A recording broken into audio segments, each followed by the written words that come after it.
Good afternoon all of you. चलो, last लेक्चरला आपण पोहोचलेलो होतो पहा, endothermic and exothermic process and reaction. त्याच्यामध्ये आपण एंडोथर्मिकचे 2 एक्झाम्पल बघितलेले होते आणि एक्झोथर्मिकचे पण 2 एक्झाम्पल पाहिलेले होते. आठवते का बघा?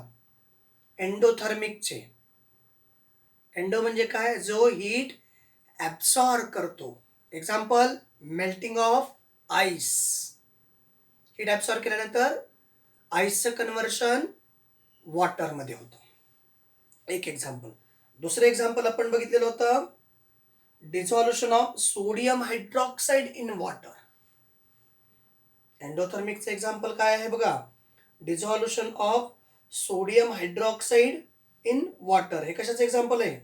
एंडो का एक्झो? एक्झोथर्मिकचं एक्झाम्पल आहे. मग एंडोथर्मिकचं आणखीन कुठलं एक्झाम्पल सांगता येईल पहा? तर आणखीन एक एक्झाम्पल आपल्याला देता येईल एंडोथर्मिकचं, potassium nitrate in water. Dissolution of potassium nitrate in water. तर हे एक्झाम्पल आपल्याला एंडोथर्मिकसाठी देता येईल.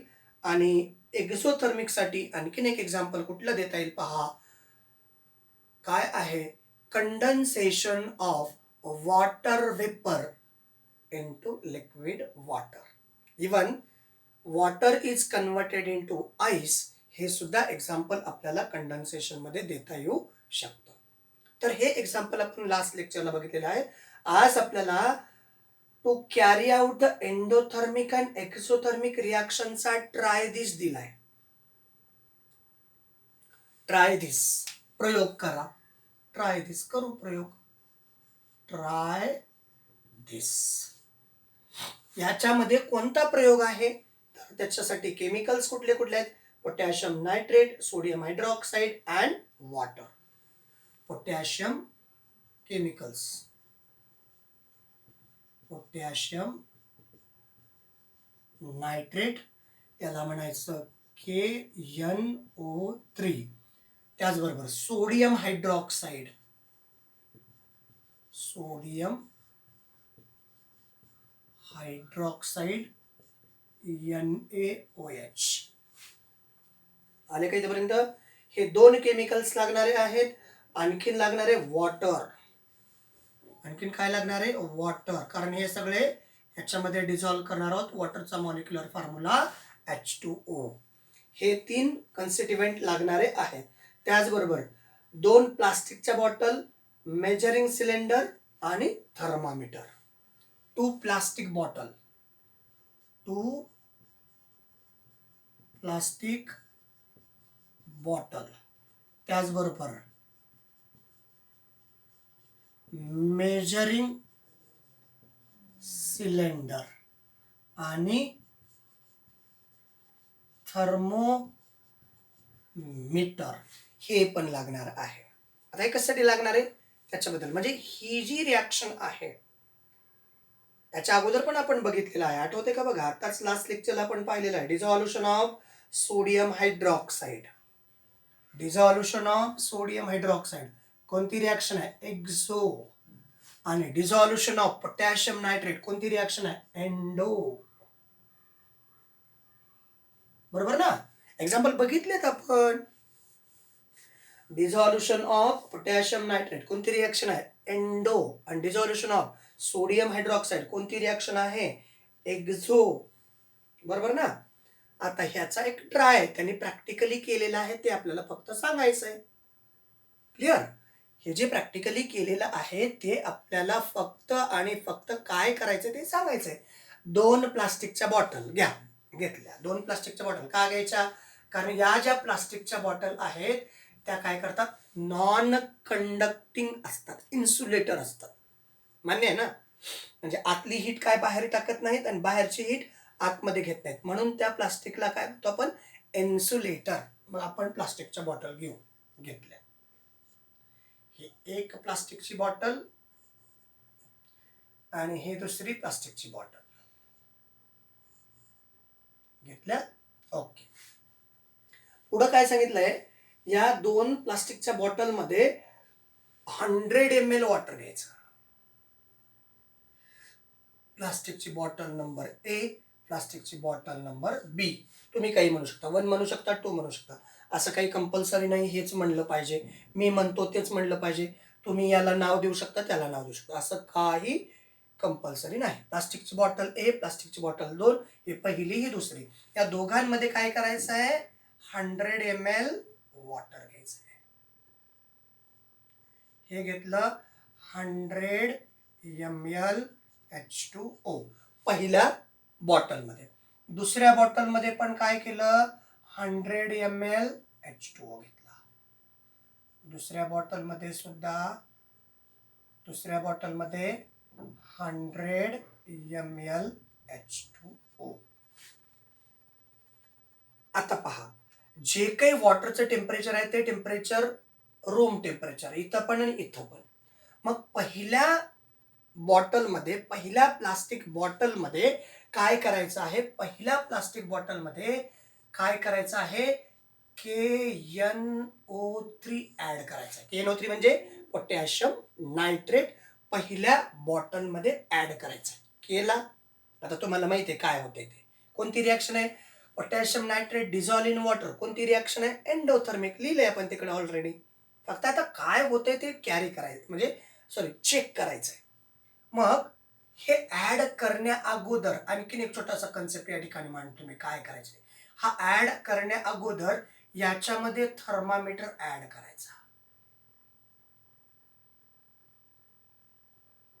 वाकडी झाली थोडंसं thermometer, so please adjust it.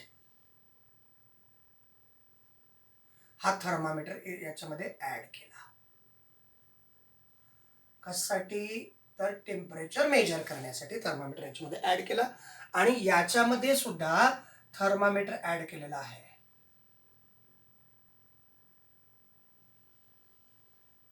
याच्यामध्ये सुद्धा थर्मामीटर ऍड केलेला आहे.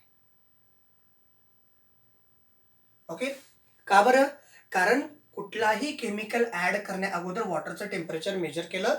दोघांचंही, याचं वॉटरचं म्हणजे आपण अंदाजे कन्सिडर करतोय रूम टेम्परेचर 25 डिग्री सेल्सिअस आणि याचंही अंदाजे temperature, room temperature 25 degree Celsius आहे. कोणी दाखवलं, थर्मामीटरने.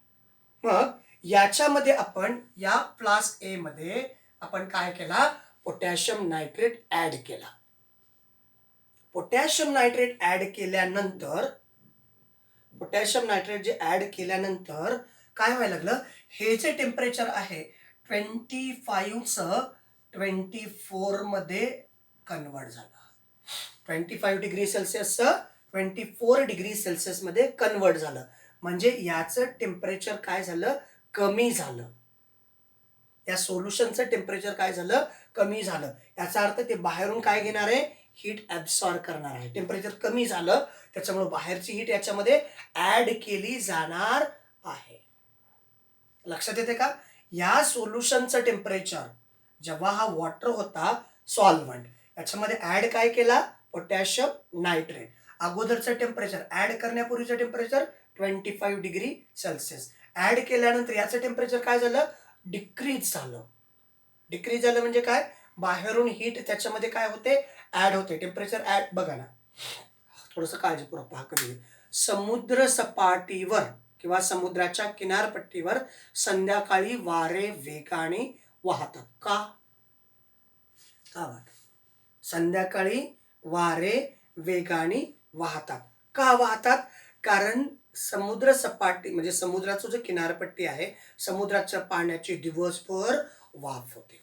वाफ झाल्यामुळं काय झालं, त्या ठिकाणी सगळा पट्टा गरम झाला. कारण वाफ म्हणजे हॉट असते. म्हणजे तिथलं काय झालं, कमी दाबाचा, म्हणजे तिथं एअर नाहीच आहे, तिथं एअर कुठेतरी बाहेर बाहेर फेकली जाते. तिथली एअर सगळी अशी बाहेर फेकली जाते आहे. त्याच्यामुळं तिथं काय झाला, कमी दाबाचा पट्टा तयार झाला. मग बाहेरून हाय प्रेशर आहे, संध्याकाळी इव्हापरेशनचा स्पीड कमी झाला, तसं तिथं कमी दाबाचा पट्टा निर्माण झाला असल्यामुळं बाहेरून वाऱ्यांचा वेग त्या परिसरामध्ये वाढला. मग इथं तसंच झालं. इथं काय झालं, इथलं टेम्परेचर कमी झालं, त्याच्यामुळं बाहेरची हीट याच्यामध्ये इकडनं नाही, कारण हे नॉन कंडक्टिंग फ्लास्क आहे, वरच्या डायरेक्शनने या सोल्युशनमध्ये ऍड होते. मग ज्या रिॲक्शनमध्ये हीट ऍड व्हायला लागली, ज्या रिॲक्शनमध्ये हीट ऍड व्हायला लागली, त्याला काय म्हणायचं, एंडोथर्मिक रिॲक्शन. मग याचं टेम्परेचर जे 25 होतं काय झालं 24 झालं. क्लिअर. याला या रिॲक्शनला कसली रिॲक्शन म्हणायचं एंडोथर्मिक रिॲक्शन. चला पहिला फ्लास्क कळला. आता आपण जाऊ दुसऱ्या बॉटलकडे. दुसऱ्या प्लास्टिकच्या बॉटलमध्ये परत 100 ml वॉटर आहे. त्याचं टेम्परेचर पण 25 डिग्री सेल्सिअस आहे. मग याच्यामध्ये आपण ऍड काय केला सोडियम हायड्रॉक्साईड ऍड केला NaOH या सेकंड बॉटलमध्ये ऍड केला. आणि ऍड केलं असं नाही बरं इथं 25नेच कमी झालं असेल. अगदी काही प्रमाणात जरी कमी झालं असलं तरी टेम्परेचर डिक्रीज झालेलं आहे हे पक्क. आणि मग याच्यामध्ये जेव्हा सोडियम हायड्रॉक्साईड ऍड केल्यानंतर याचं टेम्परेचर जे 25 डिग्री सेल्सिअस आहे ते 25 डिग्री सेल्सिअस टेम्परेचर इन्क्रीज होतं. म्हणजे इथं काय झालं टेम्परेचर इन्क्रीज झालं. इन्क्रीज साधारणतः 26 डिग्री सेल्सिअस झालं असं आपण अंदाजे कॅल्क्युलेशन चाललंय. एक्झॅक्ट कोणीही आयडेंटिफाय करू शकत नाही. हे प्रॅक्टिकल कन्सेप्ट आहे. कितीने वाढलं किती ऍड केला होता किती ऍड केला त्यानुसार किती आयन्स ब्रेक होतात म्हणजे किती बॉन्ड ब्रेक होतात आणि जेवढे बॉन्ड ब्रेक होतात त्यानुसार एनर्जी इन्क्रीज होत असते. मग हे किती ऍड केला आपण फक्त सध्या एवढंच लक्षात ठेवायचं या वॉटरचं टेम्परेचर वाढलं का. टेम्परेचर जर वाढलं तर ती रिॲक्शन एक्झोथर्मिक. टेम्परेचर जर कमी झालेलं असेल तर ही काय एंडोथर्मिक रिॲक्शन. अगोदर वॉटरचं टेम्परेचर किती होतं 25 डिग्री सेल्सिअस. KNO3 ऍड केल्यानंतर टेम्परेचर काय झालं डिक्रीज झालं. डिक्रीज झालं म्हणजे कोणती रिॲक्शन एंडोथर्मिक रिॲक्शन. दुसऱ्या फ्लास्कमध्ये वॉटर किती आहे 100 ml. टेम्परेचर किती आहे 25 डिग्री सेल्सिअस. काय ऍड केला sodium hydroxide. Sodium hydroxide add केल्यानंतर टेम्परेचर काय झालं इन्क्रीज झालं. इथं अगोदर किती होतं 25 आता किती झालं 26. वाढलं की नाही वाढलं. कोणती रिॲक्शन एक्सोथर्मिक रिॲक्शन. बरोबर आहे का बघा. सगळ्या कन्सेप्ट क्लिअर. बरोबर आहे का पहा. ज्या गोष्टी तुम्हाला कळतात त्या सगळ्या कन्सेप्ट बरोबर आहेत का पहा. एंडो एक्सो क्लिअर. चला तर मग आता आपण जाऊयात आपल्या टेक्स्टबुक मध्ये. याचं मी डिस्क्रिप्शन वाचतो पहा. Apparatus 2 plastic bottle measuring cylinder कशासाठी की 100 ml वॉटर ऍड करण्यासाठी. आणि त्याचबरोबर काय आहे थर्मामीटर कशासाठी टेम्परेचर मेजर करण्यासाठी. त्याचबरोबर केमिकल काय पोटॅशियम नायट्रेट सोडियम हायड्रॉक्साईड आणि water. Sodium hydroxide being corrosive action. सोडियम हायड्रॉक्साईड थोडंसं डेंजर आहे फॉर स्किन. त्याच्यामुळं हँडलिंग करत असताना काळजीपूर्वक हँडल करायचं स्टुडंटनी टीचरच्या कॉन्टॅक्ट शिवाय. कारण जर सोडियम हायड्रॉक्साईड डायरेक्टली वॉटरमध्ये पडला सोडियम हायड्रॉक्साईड बरं तर कदाचित एक्झोथर्मिक रिॲक्शन होऊ शकते. खूप सारा सोडियम हायड्रॉक्साईड इन्स्टंटली ऍड केला तर एक्झोथर्मिक रिॲक्शन सुद्धा होऊ शकते. त्याच्यामुळं केअरफुली त्याला हँडल करायचे with the help of teacher. नाव procedure. Take 100 ml water in each of the 2 plastic bottle. बरोबर दोन्ही प्लास्टिक बॉटलमध्ये आपण 100 ml वॉटर घेतलेलं आहे. Plastic is being insulator of heat म्हणजे आतली हीट बाहेर आणि बाहेरची हीट आतमध्ये या मार्गाने जाणार नाही. इकडनं जाऊ द्यात. आता हीट कुठून बाहेर पडणार इथून बाहेर पडणार आहे. हीट कुठून बाहेर पडणार इथून बाहेर पडणार आहे. बरोबर ना. किंवा ऍड पण इथूनच होणार आहे. क्लिअर. त्याच्यामुळे ते इन्सुलेटिंग फ्लास्क आहे. आणि मग note the temperature of water in the bottle. आता या दोन्ही बॉटलमध्ये जे काही वॉटर आहे त्याचं टेम्परेचर मेजर करायचं आहे. आणि नंतर 5 gram potassium nitrate in the bottle and shake well. याच्यामध्ये किती gram 5 gram potassium nitrate add करायचं आहे. आणि मग शेक करायचं आहे. शेक केल्यानंतर काय होते पहा. पोटॅशियम नायट्रेट ऍड केलं शेक केलं. Note the temperature of the solution form. आता जे काही सोल्युशन आहे तयार झालेलं पोटॅशियम नायट्रेटचं त्याचं टेम्परेचर मेजर करायचं आहे. दुसऱ्या फ्लास्कमध्ये put 5 gram sodium hydroxide in another bottle shake bottle well and note the temperature. याच्यामध्ये सुद्धा 5 ग्रॅम सोडियम हायड्रॉक्साईड ऍड करायचा आहे. तो सुद्धा याच्यामध्ये डिझॉल्व करायचा आणि त्याचं टेम्परेचर मोजायचं आहे. इथपर्यंत झालं. Next in the first bottle the process of dissolution of potassium nitrate took place while in the second bottle the process of dissolution of sodium hydroxide took place. पहिल्या याच्यामध्ये काय ऍड केलाय पोटॅशियम नायट्रेट. दुसऱ्या याच्यामध्ये काय add केलाय sodium hydroxide. As per hour observation, आता तुमचं ऑब्झर्वेशन नोंदवायचं आहे, which one is exothermic process and which one is endothermic process. मग यापैकी कुठली, सांगितलंय सगळं तुम्हाला, याच्यापैकी कुठली रिॲक्शन किंवा कुठली प्रोसेस एक्झोथर्मिक आहे आणि कुठली प्रोसेस एंडोथर्मिक आहे. मग मी तुम्हाला काय सांगितलं, कुठली प्रोसेस, ज्या वॉटरचं टेम्परेचर आहे त्यापेक्षा कमी झालं असेल तर ती रिॲक्शन कुठली, एंडोथर्मिक म्हणजे ना. आणि ज्या बॉटलमधलं टेम्परेचर वाढलंय ते कसे आहे, एक्झोथर्मिक. आता पहा मग पुढं, during the process of dissolution of potassium nitrate in water, heat forms the surrounding is absorbed, therefore the temperature of resulting solution is less. याचं टेम्परेचर पहिल्यापेक्षा काय झालं, कमी झालं. पहिल्यापेक्षा टेम्परेचर काय झालं, कमी झालं. म्हणजे ही रिॲक्शन कुठली, टेम्परेचर कसं झालं, less the process in which the heat is absorb from the outside. त्याच्यामुळे हीट काय करावं लागेल, या फ्लास्कमध्ये हीट बाहेरून ॲड होते, म्हणून त्या रिॲक्शनला कुठली रिॲक्शन म्हणायचं, एंडोथर्मिक. त्याच्यानंतर when the solid sodium hydroxide is dissolved in water, आणि मग काय होतं, heat is given out, therefore the temperature increases. इथं टेम्परेचर काय झालं, इन्क्रीज, इथं टेम्परेचर काय झालं, डिक्रीज.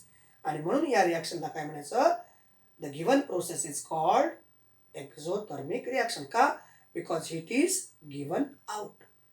या रिॲक्शन मधून heat is given out. The reaction in which this reaction heat is given out, in this reaction heat is absorbed, therefore this reaction is endothermic, this one is a exothermic. म्हणून याला आपण काय म्हणायचं, exothermic, exothermic, and this one is a endothermic.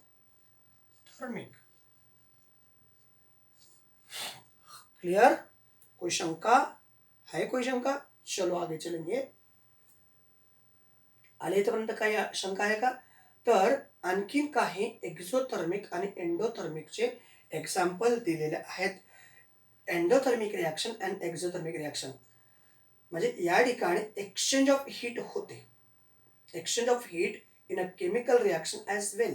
म्हणजे एका chemical रिॲक्शनमध्ये heat बाहेर टाकली जाते तर दुसऱ्या केमिकल रिॲक्शनमध्ये हीट ॲब्सॉर्ब केली जाते. म्हणजे एक देतो दुसरा घेतो, त्याला एक्सचेंज आपण म्हणू शकतो.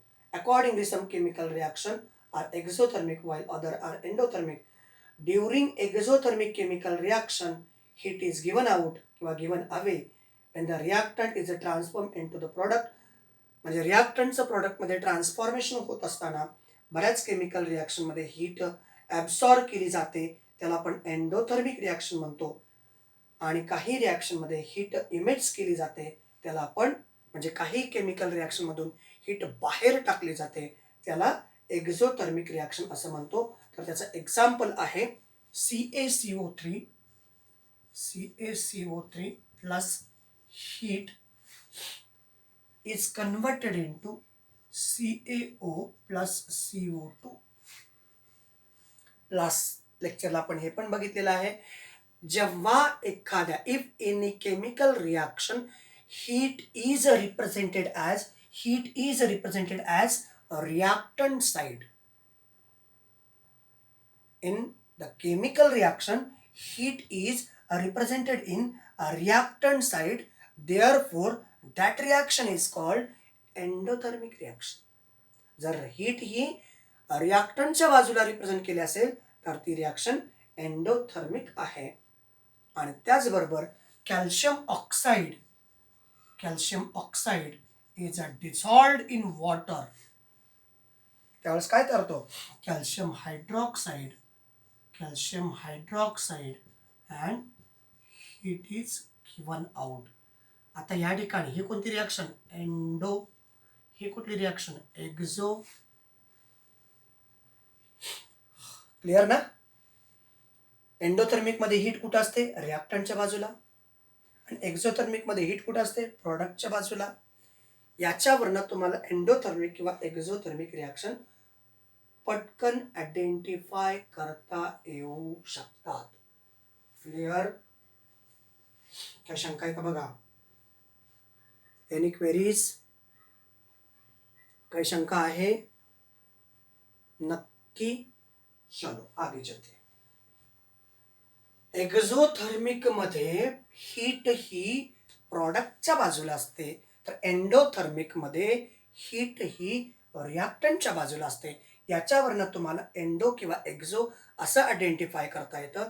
इवन एखाद्या सोल्युशनमध्ये एखादा सोल्यूट ॲड केला किंवा एखाद्या वॉटरमध्ये एखादा सबस्टन्स ॲड केला, त्याचं टेम्परेचर आहे त्यापेक्षा जर कमी होत असेल, वॉटरचं टेम्परेचर आहे त्यापेक्षा जर कमी होत असेल, तर त्या रिॲक्शनला एंडोथर्मिक म्हणायचं. किंवा एखाद्या वेळेस वॉटरमध्ये एखादा सबस्टन्स ॲड केल्यानंतर टेम्परेचर जे वॉटरचं टेम्परेचर आहे त्यापेक्षा जर वाढलं असेल, तर त्याला एक्झोथर्मिक रिॲक्शन असं म्हणायचं. क्लिअर? कोई शंका आहे? Any doubt? शक्यतो नसणारच आहे, कारण तेवढं आपण सिस्टमॅटिकली चाललेलो आहोत. जर असेल तर तुम्ही शंका कुशंका कधीही फोन करून, सर हे असं का झालं, ते तसं का होतं, या सर्व बाबतीत चर्चा तुम्ही करू शकता. सध्या मस्त घरी आहोत. खाणे पिणे खेळणे झोपणे टी व्ही पाहणे वगैरे वगैरे असे सगळे कार्यक्रम चालू आहेत. त्याचबरोबर थोडा थोडा अभ्यास करणे पण प्रक्रिया चाललेली आहे. आपण 10वीचे विद्यार्थी आहोत, त्यासाठी आपल्या सगळ्यांना रिक्वेस्ट आहे, कॉन्सन्ट्रेशनने अभ्यास करा. असा वेळ कुठल्याच विद्यार्थ्यांना मिळत नाही, त्यामुळे कॉन्सन्ट्रेशनने अभ्यास करा. चला, याच्याच मध्ये आणखीन एक पॉइंट दिलेला आहे, use your brain power. Use your brain power. आणि याच्यामध्ये क्वेश्चन आहे, what is a difference in the process of dissolution and a chemical reaction. Difference सांगायचं आहे. Dissolution and chemical chemical reaction. Chemical reaction हा use your brain power मधला पहिला question आहे. आता डिझॉल्युशन म्हणजे नेमकं काय माहितीये का? फॉर एक्झाम्पल, डिझॉल्युशन म्हणजे हा एक फ्लास्क घेतला. क्लिअर? फ्लास्क घेतला, याच्यामध्ये घेतला आपण वॉटर. वॉटरचा कलर कसा? कलरलेस. वॉटरची टेस्ट कशी? टेस्टलेस. आणि वॉटरचा ओडर कसा? ओडरलेस. आणि याच्यामध्ये काय केलं आपण? NaCl, सोडियम हायड्रॉक्साईड म्हणजे मीठ ऍड केलं. डिझॉल्युशन. मग याला काय म्हणायचं? मीठ ऍड केल्यानंतर solution. Who is a dissolved? Sodium chloride is a dissolve in water, therefore it is a solution. Dissolution of sodium chloride in water. Clear? Dissolution of sodium chloride in water. पण हा dissolve झाल्यानंतर याच्या taste बदलते. आणि मग मला वाटलं की नाही आपलं मीठ, आता आपल्याला जेवढं काही मीठ ऍड केलेलं आहे पाण्यात, आपलं मीठ आपल्याला मिळायला पाहिजे. तर याला हीट केली की वॉटरचं काय होईल? इव्हापरेशन होईल. याला हीट केल्यानंतर वॉटरचं इव्हापरेशन होईल. आणि या फ्लास्कमध्ये तुम्हाला जेवढं मीठ रिक्वायर्ड आहे, तुम्ही जे मीठ त्याच्यामध्ये जे काही कॉमन सॉल्ट आपण याच्यामध्ये ऍड केलेलं होतं, ते common salt as it is या फ्लास्कमध्ये राहून जाईल. ॲज इट इज मिळतं. याला म्हणायचं dissolution. That means in the dissolution process, if any one of the substance is dissolved in particular solvent, those substance by heating process, those substances remains as it is or given as it is for you. And in a chemical reaction, in this chemical reaction, for example, Na is a solid and Cl2 is a gaseous state. Na is a solid and Cl2 is a gaseous state. This one is a poisonous and it is also poisonous, and these two are reacts with one another, and formation of, here is a formation of twice of NaCl. Sodium chloride is formation of sodium chloride. So in that case, In that case, sodium is a poisonous, chlorine is a poisonous, and sodium chloride is a non-poisonous. Before a reaction, chemical reaction, in the chemical reaction, a reactant reacts together and to form product. Chemical reaction जेव्हा होतात तेव्हा दोन reactant एकामेकाला react झाल्यानंतर product तयार होतो आणि हा product जेव्हा तयार होतो तेव्हा रिॲक्टंटच्या ज्या काही प्रॉपर्टी आहेत त्या प्रॉपर्टी टोटली प्रॉडक्टच्या डिफरंट असतात. It is a useful for daily life but these two are the poisonous, it is the non poisonous. पण याच्यामध्ये आणि these two substances cannot give separate very easily. याच्यामध्ये जे हे दोन कन्स्टिट्युएंट ॲड केलेले आहेत हे जे दोघं एकामेकासोबत कंबाईन झालेले आहेत हे सहजरित्या आपण इझिली सेपरेट करू शकत नाही. Just like a this one. या ठिकाणी मात्र जो काही आपण ॲड केलेला आहे तो सहज सेपरेट करू शकतो, या ठिकाणी सहज सेपरेट करता येत नाही. So that is a difference between dissolution and a chemical reaction. Question number second. Does a new substance form when the solute dissolve in a solvent? Solute solvent मध्ये डिझॉल्व केल्यानंतर नवीन सबस्टन्स तयार होतो का? नाही. New substance cannot produces if solute is a dissolve in solvent. This one is a solute dissolve in solvent. Reaction लिहू आपण, तसं काय अडचण नाही. NaCl plus H2O formation of NaCl aqueous. काही नवीन सबस्टन्स तयार झालाय का? NaCl ॲज इट इज आहे, aqueous म्हणजे वॉटर आहे. मग काही न्यू सबस्टन्स तयार झाला? इथं मात्र या ठिकाणी न्यू सबस्टन्स तयार झालेला आहे. केमिकल रिॲक्शनमध्ये न्यू सबस्टन्स तयार होतो, तर डिझॉल्युशनमध्ये न्यू सबस्टन्स तयार होत नाहीत, कारण याच्यामध्ये दोन कन्स्टिट्युएंट आहेत. या सोल्युशनमध्ये दोन कन्स्टिट्युएंट आहेत. कोण? एक आहे NaCl, दुसरा आहे वॉटर. याच्या प्रॉपर्टी सॉल्टी आहेत. हा सॉल्टी आहे. It is a colourless, odourless and tasteless. मग टेस्ट कोणाची मिळते? फक्त सॉल्टची. म्हणजे सोल्युशनमध्ये त्यांच्या property as it is remains असतात, तर रिॲक्शनमध्ये त्यांच्या प्रॉपर्टी बदलतात. त्याच्यामुळं सोल्युशनमध्ये सॉल्व्हंटमध्ये सोल्यूट डिझॉल्व केल्यानंतर अगदी होमोजिनियस मिक्सचर जरी असलं तरी त्याच्या प्रॉपर्टी बदलत नाहीत, नवीन सबस्टन्स तयार होत नाही. चला, ऑल क्लिअर?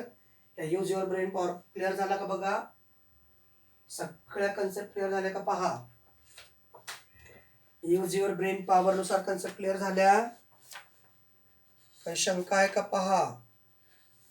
क्लिअर? जर समजा तुम्हाला मुद्दा काय विचारलेला आहे पहा. जर समजा तुम्ही सोडियम क्लोराईडला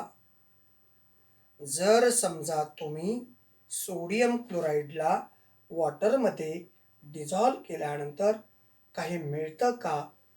नवीन सबस्टन्स तयार होतो का? असा प्रश्न तुम्हाला विचारलेला आहे. त्याचं उत्तर तुम्ही काय देऊ शकता? तर त्याचं उत्तर असं आहे, त्या ठिकाणी कुठलाही नवीन सबस्टन्स तयार होत नाही. क्लिअर झाल्या का बघा गोष्टी सगळ्या? चला, ठीक आहे. या लेक्चरला आपण इथेच पर्यंत थांबूयात. थँक्यू. थँक्स.